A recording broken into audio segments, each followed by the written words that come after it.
আর এবার একটু ওয়েদার আপডেটের দিকে নজর রাখি, কারণ নিম্নচাপ সরতেই দক্ষিণবঙ্গে আবহাওয়ার একটু উন্নতি হয়েছে। সকাল থেকে আংশিক মেঘলা আকাশ রয়েছে, দক্ষিণের কয়েকটি জেলায় হালকা মাঝারি বৃষ্টির সম্ভাবনা রয়েছে। আর কি বলছে আবহাওয়া অফিস, দক্ষিণবঙ্গের জেলাগুলিতে কেমন ওয়েদার থাকবে? বিশ্বজিৎ সাহা রয়েছে আমাদের সঙ্গে। বিশ্বজিৎ আর বিস্তারিত জানাবে। বিশ্বজিৎ, পশ্চিমবঙ্গের আকাশে এখনো মেঘলা অর্থাৎ মেঘের সঞ্চার রয়েছে, কারণ নিম্নচাপ সরে গেলেও মৌসুমী অক্ষরেখার একটা প্রভাব রয়েছে।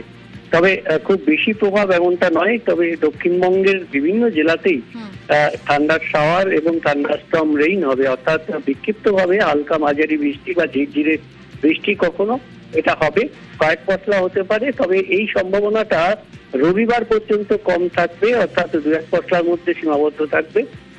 রবিবারের পর সোমবার থেকে বৃষ্টির সম্ভাবনা একটু বাড়বে দক্ষিণবঙ্গে। তবে ভারী বৃষ্টির সম্ভাবনা থাকছে দক্ষিণবঙ্গের। মঙ্গলবার ভারী বৃষ্টি পশ্চিম বর্ধমান, বীরভূম, মুর্শিদাবাদ জেলাতে হলুদ সতর্কতা জারি করেছে আবহাওয়া দপ্তর। বাকি সোমবার পর্যন্ত বিক্ষিপ্তভাবেই বৃষ্টি চলবে। একেবারে ধন্যবাদ বিশ্বজিৎ। দক্ষিণবঙ্গের আপডেট নিলাম, আর উত্তরবঙ্গের দিকে একটু নজর রাখি, কারণ উত্তরবঙ্গে দুর্যোগের কিন্তু মেঘ রয়েছে। উত্তরের সব জেলাতেই ভারী বৃষ্টির পূর্বাভাস রয়েছে। উত্তরবঙ্গের 5 জেলায় ভারী বৃষ্টির সতর্কতা রয়েছে। কোন কোন জেলায় আপনাদের জানাই, দার্জিলিং, কালিম্পং, কোচবিহারে হলুদ সতর্কতা রয়েছে। জলপাইগুড়ি, আলিপুরদুয়ার, কোচবিহারে কমলা সতর্কতা রয়েছে। সোমবার পর্যন্ত ভারী বৃষ্টি চলবে।